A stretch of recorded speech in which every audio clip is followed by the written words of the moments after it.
Estamos ao vivo, sejam todos muito bem-vindos, bem-vindas a um conteúdo da Plumes em parceria com a Anfir. Eu já vou me apresentar, já vou falar um pouquinho do conteúdo, mas eu queria abrir aqui agradecendo a oportunidade à Anfir, da gente estar conversando aqui juntos, né, produzindo esse conteúdo aí para os associados Anfir, para os clientes da Plumes e também para os interessados aí, para os curiosos que vieram ouvir um pouquinho sobre vendas.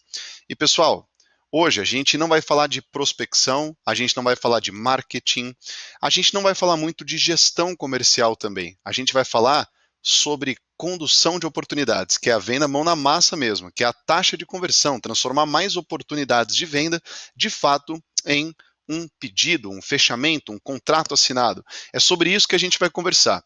Meu nome é Otávio. Eu, na minha vida, tentei muito duro ter uma empresa de sucesso. Consegui quebrar 3 empresas.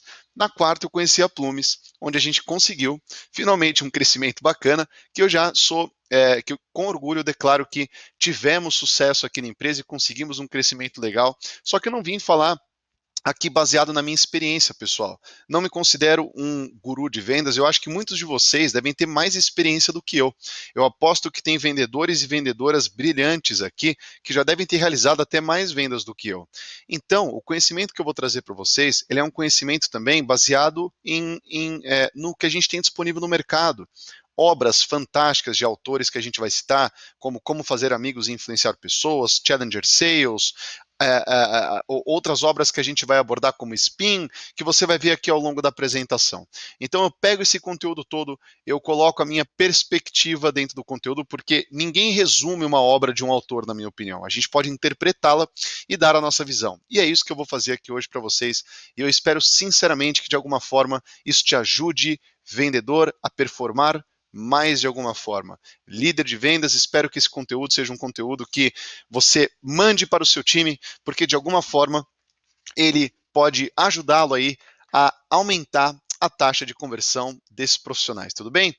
Primeiramente, para quem não sabe o que é a Anfir, Associação Nacional de Fabricantes de Implementos Rodoviários, ela hoje já tem só 140 associadas e mais de 900 afiliadas ativas, ou seja, uma associação grande que não pega só empresas grandes, não. Essas empresas que são associadas são micros, pequena, média, grandes, varia bastante. Deixa eu explicar melhor para que serve uma associação, pessoal, só para vocês entenderem. Vamos colocar aqui o que os empresários e fundadores da Anfir colocam como 5 principais objetivos da associação.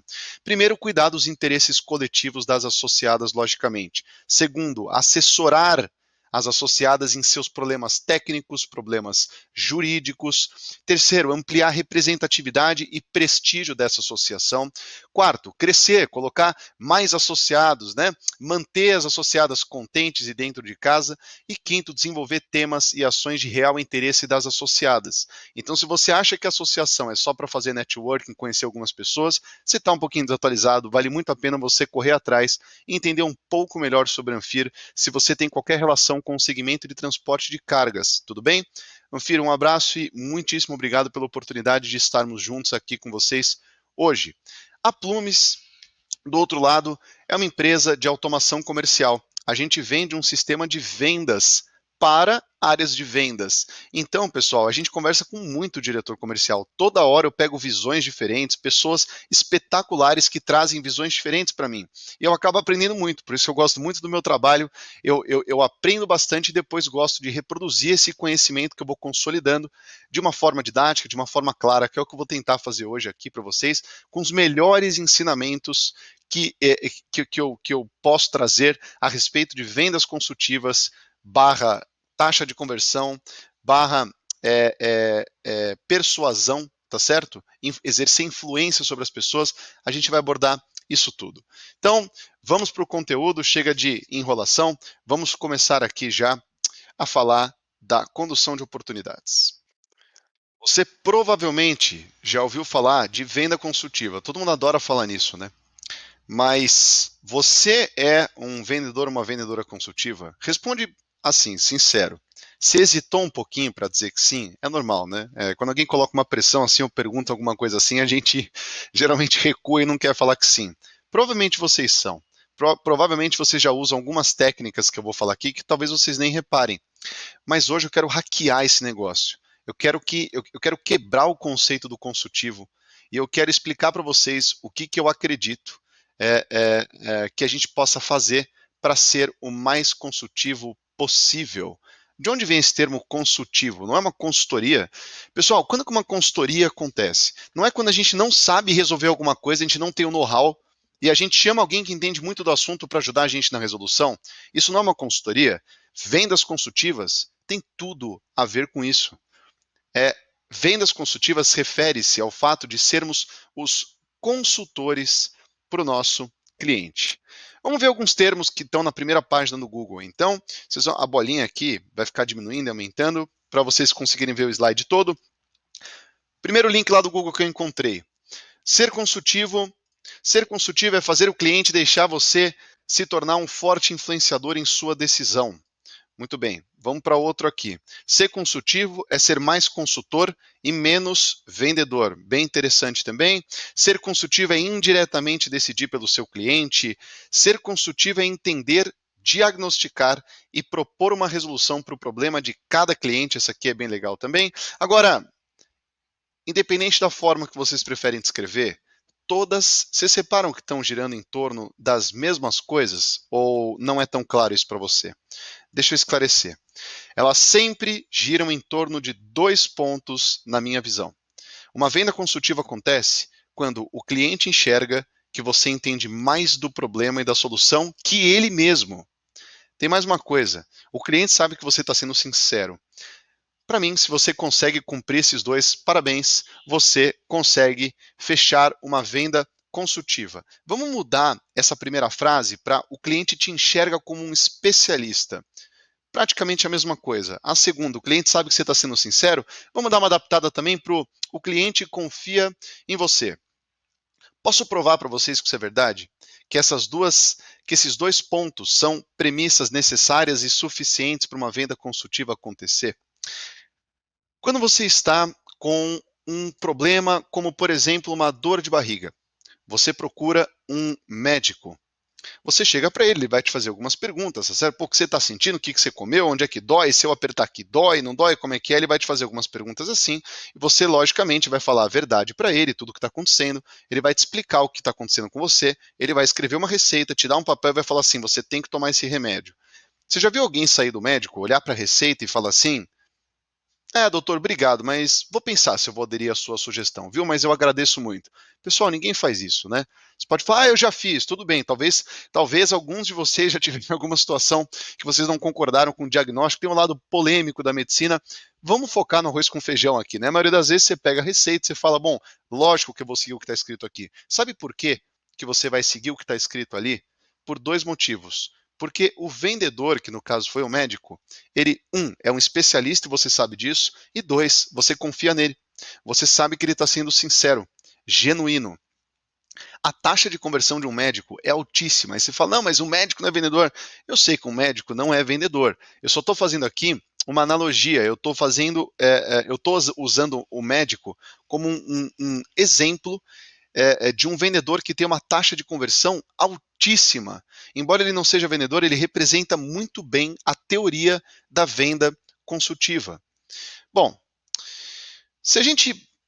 e a gente vai destrinchar isso mais porque eu gostaria de entrar em cada um dos tópicos. Então, por exemplo, aqui a gente tem o cliente te enxerga como um especialista, é uma das premissas que eu coloquei.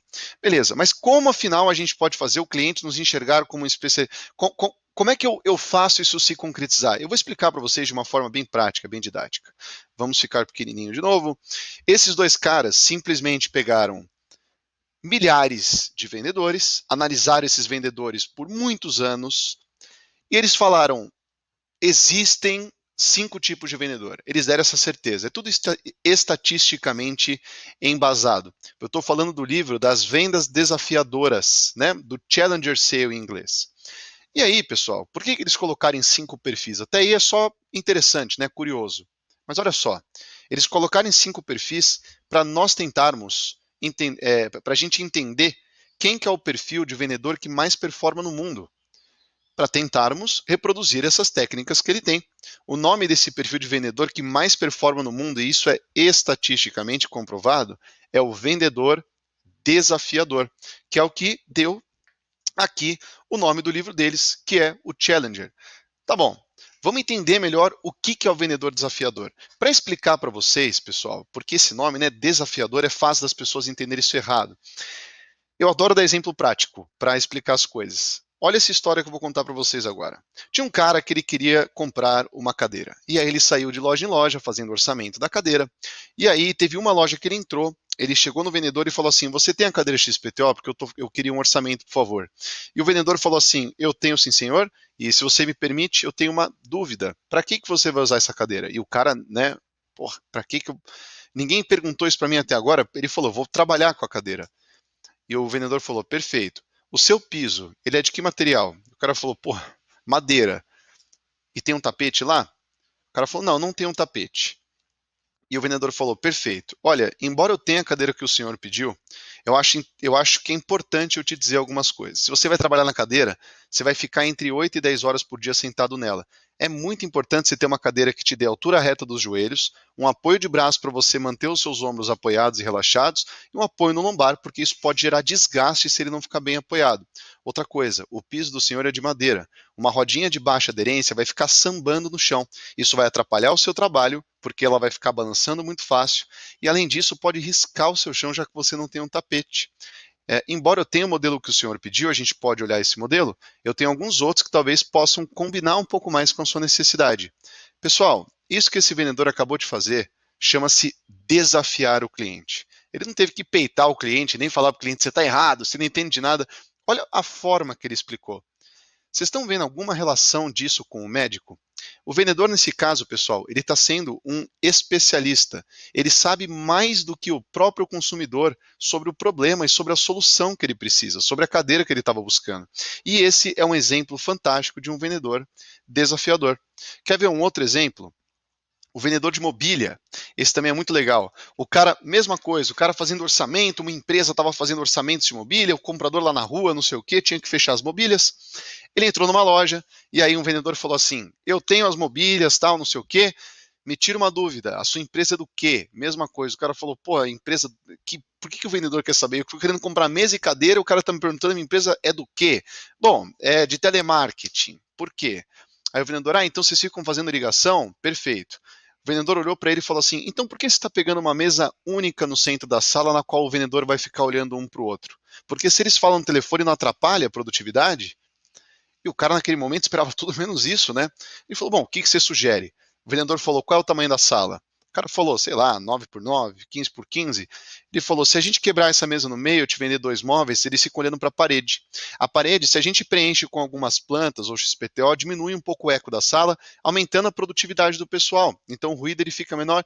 Enfim, pessoal, vocês já entenderam o princípio da coisa, né? Eu não entendo muito de mobília, eu não sei como é que isso aumenta a produtividade da equipe, mas aquele vendedor entende. E o que ele fez com esse cara que estava visitando e fazendo orçamento para mobiliar foi ensinar o cara a saber mais do que ele sobre o problema e a solução que ele precisava. Essa postura é desafiadora. Você está confrontando o cliente. O cliente chega falando que ele precisa de X e você, de uma forma elegante, educada, didática, fala assim: "Cliente, você não precisa de X. Deixa eu te explicar uma coisa, você precisa de Y." E o cliente, claro, ele começa a te enxergar como um especialista. Essa é a grande premissa que existe na venda consultiva. Uma delas, porque a outra, que é confiança, a gente vai falar depois. Muito bem, vamos diminuir aqui de novo. Ser challenger, ser desafiador, tá certo? Em português, é fazer o seu cliente enxergar que você entende mais do problema e da solução do que ele mesmo. Quer que o cliente te enxergue como especialista? Então deixa eu te contar uma coisa. Seja desafiador. Para você ser desafiador, existe uma receitinha de bolo aqui. Quem dera fosse fácil, né, como fazer um bolo. Se bem que eu já torrei muito bolo. O challenger escuta, estuda e entende o cenário de cada cliente, cada tá em negrito, para reforçar a personalização que ele tem para cada cenário. 2, personaliza suas ações. Ele não tem script. O cara não fala da mesma forma. O challenger não tem script de venda. Ele não tem discurso decorado. Ele é um vendedor para cada caso. Senão, como é que ele vai confrontar o cliente? Como é que ele vai personalizar? Como é que ele vai se adequar àquele cenário daquele cliente, pessoal? Isso aqui no B2B funciona e é tão importante quanto... Eu sei que vocês não vendem cadeiras, né? Quem sabe alguém até trabalha com mobília. Eu também não vendo cadeira. Mas isso do Challenger eu uso muito no B2B, muito, porque tudo que eu falei são exemplos B2C que se replicam perfeitamente para o B2B. E 3, ele desafia dessa forma o seu cliente, e aí vocês lembram aí da historinha do vendedor de cadeira ou do vendedor de mobília e enxergam como é que o vendedor ele seguiu exatamente essa trilha aqui, pessoal.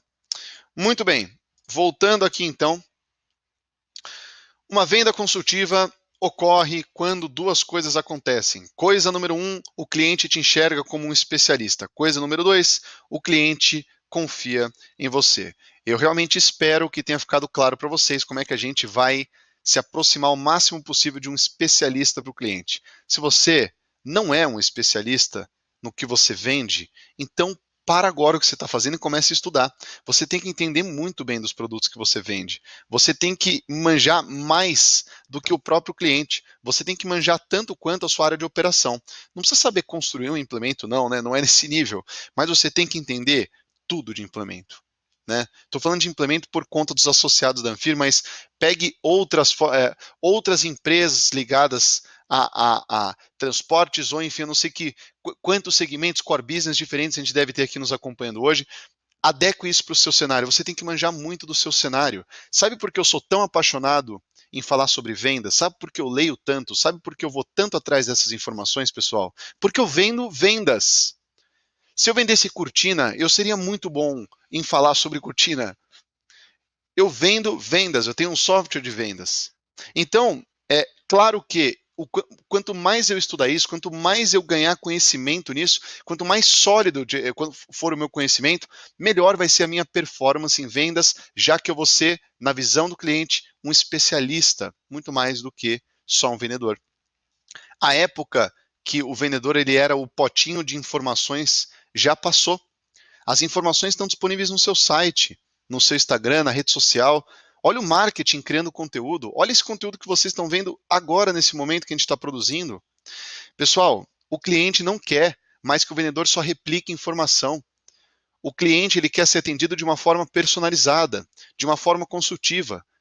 Só os melhores vendedores vão conseguir sobreviver a essa transformação desse hábito de consumo.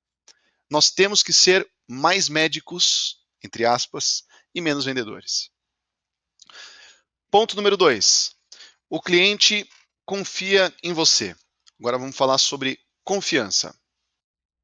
Agora vamos entender o que é a confiança e como é que a gente pode alcançá-la. Quando a gente começa explicando o conceito da coisa, fica muito mais fácil depois de entender como é que a gente vai chegar até ela.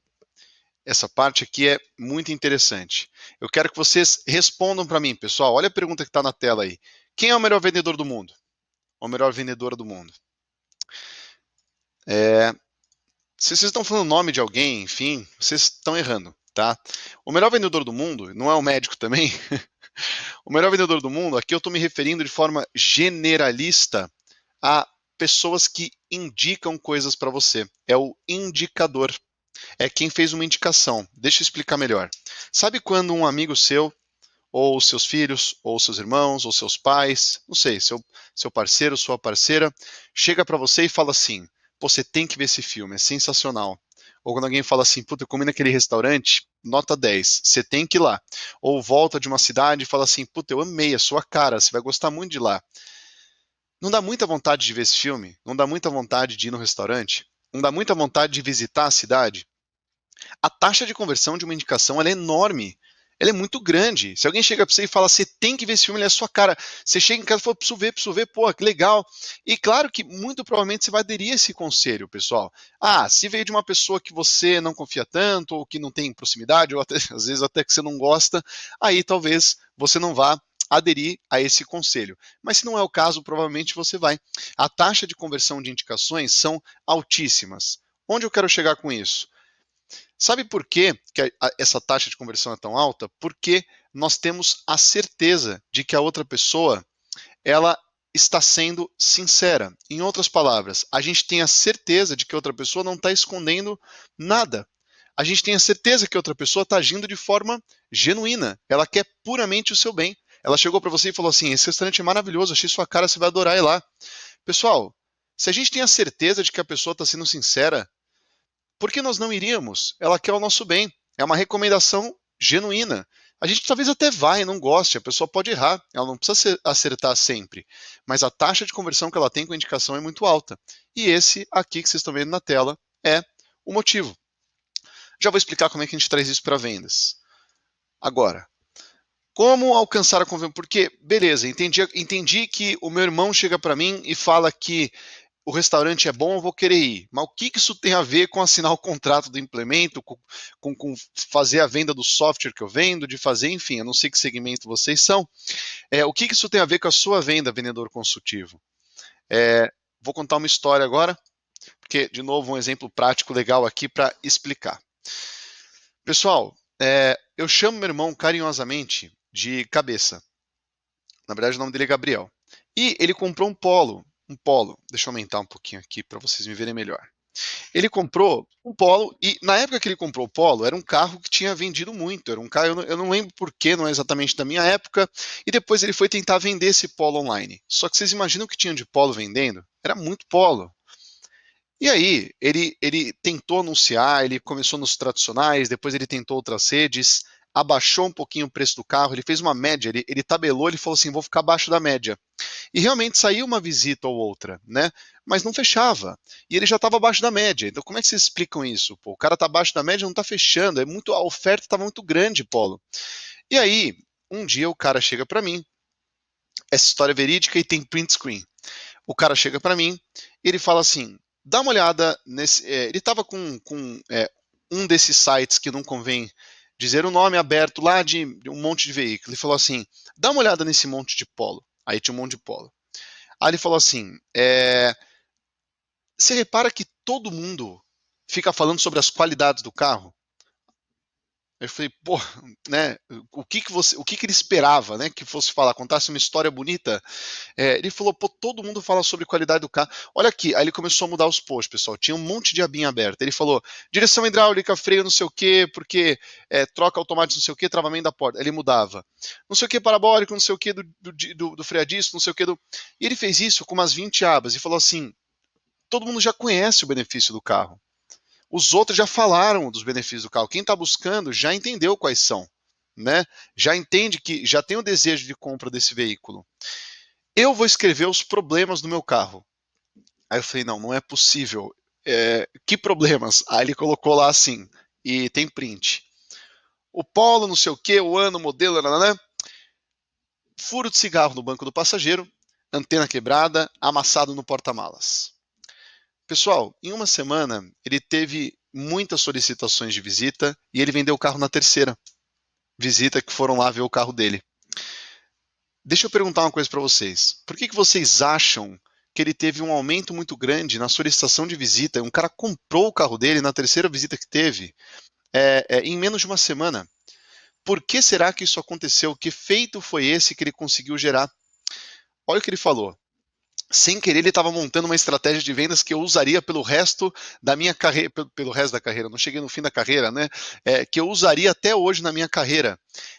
Ele falou assim: sabe o que as pessoas não estão enxergando desses carros? O que existe por trás da oferta. As pessoas não sabem se tem dois donos, não sabem se tem cachorro, se vomitaram, se o carro cheira mal, se eu fumava no carro, se eu troquei motor, se alguém trocou peças do carro sem me avisar. As pessoas não sabem o que está por trás dessa oferta. As qualidades do Polo já estão claras. Agora, e o que a gente não está enxergando? Quando ele colocou aqueles problemas, ele falou assim: todo mundo está falando de qualidade, mas ninguém está falando dos pontos negativos do que tem por trás daquele veículo. O meu anúncio é o único. E dito e feito, o cara vendeu o carro desse jeito. E isso deixou uma lição incrível para mim. A lição de que para a gente conquistar a confiança do cliente, a gente pode se utilizar exatamente dessa mesma estratégia que meu irmão se utilizou. Pessoal, existe uma coisa chamada auto-objeção. Quando o cliente ele percebe que você está genuinamente preocupado em atendê-lo e resolver os problemas dele, ele passa a confiar em você. A conquista da confiança, ela pode surgir de algumas formas. Por exemplo, se você já conhece seu cliente faz tempo, se você atende a carteira, aí tudo bem. Agora, se você quer conquistar a confiança de um cliente, experimenta não colocar problema no seu implemento. Não é para chegar lá e falar assim, tudo bem, eu vim falar o quanto meu implemento é ruim. Se você fizer isso, eu acho que não vai dar muito certo. Claro que a gente tem que falar de benefício, porque o Polo, o pessoal já conhece o Polo. Agora, pô, nós vendemos um produto de alto valor agregado, tá certo? A gente tem que defender o benefício do produto. Mas experimenta, escutando sobre a necessidade do cliente, trazer para ele pontos de preocupação do porquê que talvez um implemento ou outro implemento pode não ser o mais recomendável para ele. Experimenta virar para ele e fazer uma pergunta de algo que ele não tinha pensado. E falar assim, mas espera, você vai estacionar isso onde? Vai guardar onde? Cuidado com a condição de temperatura, você tem um local apropriado, você tem esse tipo de pergunta, esse tipo de auto-objeção, quando você mesmo coloca problemas na sua venda, você está terceirizando essas preocupações do cliente. O cliente ele só toma uma decisão de uma compra mais de alto valor agregado quando ele sente que ele está sendo racional, quando ele sente que ele pesou os critérios a favor e os critérios contra a venda. Enquanto ele não tem essa sensação, ele não vai fechar o negócio. Nós, como vendedores, podemos, através da auto-objeção, fazer esse papel por ele, desculpa, dando a sensação para o cliente de que ele foi racional, de que ele pesou os critérios, de que ele chegou naquela decisão e ela é segura. Olha como isso tem a ver com a conquista da confiança, pessoal. A auto-objeção, ela é poderosíssima. Eu recomendo muito que vocês não falem só de benefícios do produto de vocês. Entendam o cenário do cliente e genuinamente abram para o cliente possíveis e potenciais problemas que ele pode vir a ter nessa compra. Preocupe-se pelo seu cliente. Faça o papel que ele teria que fazer de parar e isso é muito cansativo, é muito chato para o cliente. A sensação, aquele remorso dentro, pô, eu não devo estar tomando a decisão certa, isso é ruim. Gera um remorso muito ruim. Seja o vendedor que tira esse remorso do cliente e dá a tranquilidade para ele, a segurança para ele de que ele está tomando a decisão certa. Assim você vai conseguir a conquista da confiança. Vamos lembrar que a venda consultiva, ela acontece quando o cliente nos enxerga como especialista e quando nós conquistamos a confiança do cliente. Aí a gente consegue a venda consultiva realizada. Muito bem, minha cachorrinha está participando aqui do webinar conosco, peço desculpas aí. Faz parte do home office, né, pessoal? Voltei a ficar pequenininho aqui. Vamos entender agora isso num slide. Quando você demonstra preocupação genuína em escutar, entender e ajudar o seu cliente a resolver o seu problema, seu cliente automaticamente passa a confiar em você. Reflita, vendedor, qual é a forma que você tem de demonstrar preocupação genuína em escutar, entender e ajudar o seu cliente? Parece que você só quer vender o seu produto? Parece que você só quer finalizar aquela venda logo, apertar a mão, assinar um contrato? Ou você dá a sensação para o seu cliente de que você está ali para escutá-lo, que você está ali para resolver o problema dele, que você está ali para ajudar com alguma coisa que ele não sabe tão bem, que você sabe melhor que ele, porque você é um especialista. Só que você não é um especialista mal intencionado, você não é um especialista safado, você é honesto, você é sincero, você está ali para ajudá-lo a resolver da melhor forma possível. Você tem que ser um médico do implemento e não um vendedor. Quanto mais nós nos aproximarmos da imagem de um médico com o cliente, falando sobre a dor de barriga dele e ele recebendo uma recomendação, quanto mais a gente se aproximar disso, melhor vai ser a nossa performance. Sejamos o médico, só que do implemento. As pessoas, ao invés de dor de barriga, têm outros problemas relacionados ao transporte.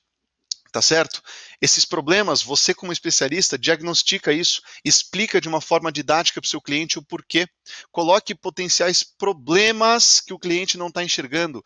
Antecipe as objeções do cliente. Não contorne objeções. Né? Ah, porque eu sou o rei do contorno da objeção. Ninguém é o rei do contorno da objeção. Se a objeção é verdadeira, você provavelmente vai perder a sua venda. A objeção ela tem que ser evitada e não contornada. É muito difícil contornar uma real objeção. Se você contornou é porque provavelmente não era. Tá certo? E claro que tem exceção, tá, pessoal? Tem objeção que se contorna. Agora, muito melhor que contornar a objeção é impedir que ela aconteça. Nós temos que antecipar os argumentos do cliente para o nosso pitch. A gente tem que se preocupar pelo cliente antes dele se preocupar com os problemas. A gente tem que colocar as cartas na mesa e ser muito transparente desde o começo. É isso que vai dar para a gente a conquista da confiança. O cara começa a escutar a gente de uma forma ativa, ele começa a fazer perguntas como se você fosse especialista. Na hora que o cliente começa a te fazer perguntas sobre o problema dele, parabéns, você está no caminho certo. Você está no caminho certo. Você muito provavelmente vai apertar a mão com esse cliente, não necessariamente tendo o produto mais barato, mas tendo o produto certo para o problema dele. Imagino que a maioria de vocês não brigue por preço, né? Somente. Imagino que muitos devam vender um produto de alto valor agregado. Vamos aumentar um pouquinho a luminosidade. Muito bem. Estamos caminhando aqui para nossa conclusão. Follow-up. Como é que isso tem a ver? Como é que isso se relaciona com follow-up? É uma delícia fazer follow-up, né? Aposto que vocês adoram. Eu adoro, eu sou vendedor, só que não, né, pessoal? É muito chato. É muito chato porque o follow-up, da forma que ele foi. O conceito padrão que se tem de follow-up no mercado é aquele follow-up de ligar para o cliente e falar assim: pô, e aí, cara, tudo bem? Tô ligando para saber se você já aceitou minha proposta aí, ou se tem novidade aí. Você esqueceu de me avisar que você aceitou a proposta, então, pô, é muito difícil, não é, pessoal? Extrair um fechamento de um negócio. Pô, que bom que você ligou, vendedor. Deixa eu te falar, tá precisando falar mesmo com você, fechou o contrato, vamos assinar. Pô, se o cara fechou o contrato, ele vai te ligar. Para que serve o follow-up, então? Ele não é importante? Ele é muito importante. E eu vou dar a minha opinião sobre follow-ups aqui agora. O follow-up, um dos principais objetivos dele é tirar do seu funil de vendas oportunidades que não são oportunidades. Oportunidades que não têm mais potencial e estão ali mofando no seu funil de o cara já fechou com o concorrente faz tempo, ou o cara nunca teve dinheiro para fechar com você, nem é um lead qualificado aquilo, mas está lá no seu funil. Está lá no seu funil, você tem esperança, você vai fechar. O seu gestor está vendo dentro do funil o númerozinho lá. Você está enviesando as métricas de forecast. Você está aumentando o ciclo de venda, afinal é uma média da estadia dos negócios, das oportunidades no seu funil de vendas. Os negócios que não têm potencial, eles não têm que estar lá, eles têm que sair de lá. E um dos primeiros objetivos do follow-up é justamente identificar negócios que não têm potencial. Para que assim você não perca tempo com essas oportunidades e não estrague as métricas do gestor. Como fazer isso então, pessoal? Vamos lá, eu vou fazer uma simulação de follow-up aqui. E na minha simulação, reparem que eu tenho um outro objetivo também no follow-up, que é a extração de um próximo passo. Quanto melhor é a sua venda, quanto melhor é a forma que você conduz a venda, maior é o engajamento do cliente. Os compromissos e próximos passos que existem, eles têm que ser muito claros, porque daí existe conveniência do contato do vendedor com o cliente. Você tem que ter um processo de venda que faz sentido, que agrega valor para o cliente. E não se prende num script, não, porque muitas vezes você vai ter que se adaptar. Muitas vezes a gente vai falar de jornada de compra do cliente e não do seu processo de venda. A personalização, ela já é muito exigida e vai ser mais ainda, pessoal. Quanto mais coeso e quanto mais o seu processo de venda ele faz sentido para o cliente, menos follow-ups você vai ter que fazer. Porque um próximo passo, um compromisso, já é algo extraído naturalmente. Tudo bem? Vamos fazer um exemplo aqui prático da simulação de um follow-up então, pessoal. Vamos lá. Como é que eu gosto de fazer isso? Tem um negócio no meu funil e eu não sei qual que é o potencial daquele negócio, ele já está lá há algum tempo, eu quero fazer um follow ligar, quero extrair quero tirar informações, quero saber se aquele negócio. Beleza. Muitas vezes o cliente já falou para a gente o seguinte: Otávio, eu já falei que a gente está analisando, cara. No momento certo, eu te ativo para a gente conversar. Tudo bem? Na hora certa a gente volta a conversar. Puta, é muito difícil essa situação. Isso é o limbo da inconveniência. Como é que você vai chegar para a pessoa depois de uma semana, um mês e falar assim, tudo bem? Voltei para te falar com você de novo. O cara vai falar, acabei de te falar que a gente está analisando aqui, meu querido. Não é a hora da gente falar ainda. É difícil sair dessa situação, muito. Só que eu acho que eu tenho uma formulinha que funciona bem. Vamos ver se funciona bem para vocês também. Eu ligo para o cliente. Isso aí, eu ligo. Cláudio, tudo bem? Aqui é o Otávio da Plumes. E na hora que você fala que é você, é capaz de você sentir um leve desânimo do outro lado, por ser você a pessoa que está na linha. E aí, aqui é o Otávio da Plumes. Cláudio, olha só. Na verdade, não estou ligando para te cobrar uma posição. Como você explicou da última vez, vocês ainda estão numa fase de análise, existem outras prioridades, você citou XPTO. Então, na verdade, o objetivo da ligação não é te cobrar uma posição. Eu queria entender o seguinte: se na sua visão ainda existe de fato um potencial interessante da gente conseguir fazer o negócio acontecer. Porque eu não quero me prolongar ou gerar alguns follow-ups inconvenientes também. Então, queria saber na sua opinião, se de fato ainda existe um potencial bacana da gente trabalhar juntos, ou se isso acabou sendo postergado, ou se não existe um potencial, se vocês já acabaram tomando outro caminho. Pessoal, muitas vezes, quando você faz um discurso desse, você deixa o cliente à vontade para que ele possa te falar não. O brasileiro não gosta muito disso. Porque o brasileiro não gosta de gerar expectativa no vendedor, e o vendedor começa a ficar eufórico, feliz, porque eu vou vender, e aí depois o cara da empresa tem que virar para o vendedor e falar assim, então, não. A gente não gosta disso, de ser incoerente. É normal, isso é natural das pessoas, só que o brasileiro ainda é um pouco mais, pelo que eu leio. A gente tem um problema com essa quebra de expectativa. É muito importante a gente dar o conforto para o nosso cliente para que ele possa te dar o não se é um não. É muito melhor um negócio perdido do que um negócio sem potencial no seu funil, com você enchendo o saco do cliente, visitando o cliente, com o seu gestor achando que você vai fechar o negócio. Então o follow-up, ele é muito bom primeiro por isso, e outra coisa, e quando tem potencial? E quando o cara fala assim, não, Otávio, muitas vezes o Cloud, né, que eu estou inventando aqui, ele vai falar para mim, não, Otávio, cara, com certeza, pô, aqui, ó, o que está acontecendo? A gente está agora passando por uma auditoria, que XPTO, porque não sei, porque W, porque X, porque Z, só que a gente pode fazer o seguinte, a gente pode fazer WH. Pessoal, quando o cara me dá essas informações, ele me deu um monte de insumo muito precioso para eu ter uma estratégia de como é que eu vou conduzir aquela venda. E principalmente a extração de um próximo passo. Então essa ligação geralmente termina no então, olha, tá entendido, Cláudio? Eu não vou conversar com você por mais 4 semanas para deixá-los aí à vontade com a auditoria. Você acha que na primeira semana de maio fica conveniente para a gente tentar um novo contato? Fica, cara, fica bem melhor o período. Maravilha, a gente conversa lá. Isso já é um próximo passo. Isso já é ter um mínimo de conveniência para que eu possa ter um próximo ponto de contato. O problema do processo de venda é quando a gente não consegue essa extração de compromisso, por menor que ela seja. Não precisa ser um compromisso formal, né? No dia 1 de maio nós vamos fazer um follow-up. Não precisa mandar invite para isso. Só extrai o mínimo do compromisso.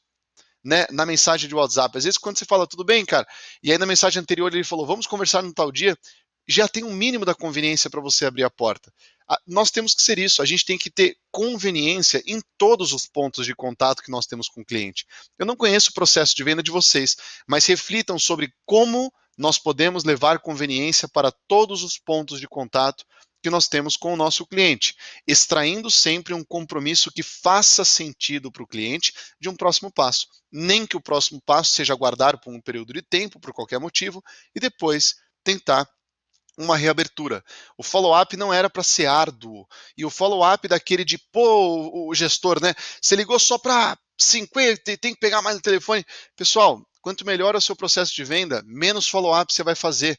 Quanto mais especialista você for no seu produto, no seu mercado, menos follow-up você vai fazer. Quanto mais você fazer o cliente confiar em você, menos follow-up você vai fazer.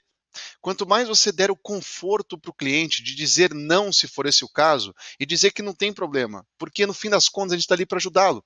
E se o nosso produto não foi o melhor caminho que ele enxergou, bola para frente, a gente é resiliente, não é?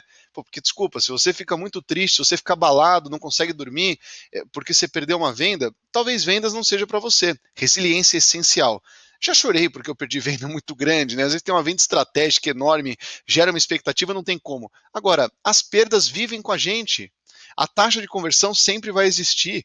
Nós nunca vamos converter todos os negócios. O não vai vir. E a maioria é não. Se você tem uma taxa de conversão acima de 50%, você é muito especial. Porque a grande maioria não tem. O não sempre vai estar junto com a gente. Nós temos que aceitar isso da melhor forma possível. O não, pessoal, é muito obrigado, vamos para frente, levanta essa cabeça. Né? A resiliência é uma das características mais importantes que a gente olha aqui para contratação e vendas. E claro, não só dentro da Plumes, mas com gestores comerciais que eu converso. É o bola para frente, a taxa de conversão existe, sempre vai existir. Vamos aceitar isso e arcar com isso da melhor forma possível. Tudo bem? Bom, pessoal, chegando aqui ao finalzinho do nosso conteúdo sobre condução de oportunidades, como não perder nenhum cliente de vista. Se você não usa nenhum tipo de tecnologia para gerir o seu funil de vendas, oportunidades, você precisa buscar alguma coisa desse gênero, porque claro que isso vai viabilizar a sua organização, deixar o seu controle comercial em dia e, lógico, para o gestor comercial ele ter visibilidade, ele ter visão. A associação Gostaria de agradecer muito pelo convite. Anfir, foi um prazer enorme estar aqui com vocês. Eu agradeço muito a confiança de poder conversar com as associadas e também com os outros interessados que podem estar nos acompanhando. Esse conteúdo foi feito com muito carinho. Eu estudo muito vendas, eu gosto muito de falar nesse tema, uma coisa que eu faço com muitíssimo prazer. Então, gostei muito de estar aqui com vocês hoje e gostaria que vocês nos adicionassem também no LinkedIn ou que deixassem o feedback. Gostaram? Querem conversar de outro tema? O que eu posso trazer para vocês? A gente pode falar sobre outros temas como gestão de vendas, sobre geração de leads, sobre o que seria interessante para vocês, pessoal. Tragam esse tipo de informação, porque com muito prazer a gente vai bolar outros conteúdos ricos para as associadas conseguirem afiar o machado e melhorar aí nas vendas, tá bom? Então fica um abraço a todos e a gente se encontra certamente aí num próximo conteúdo, tá joia? Até mais, pessoal. Tchau, tchau.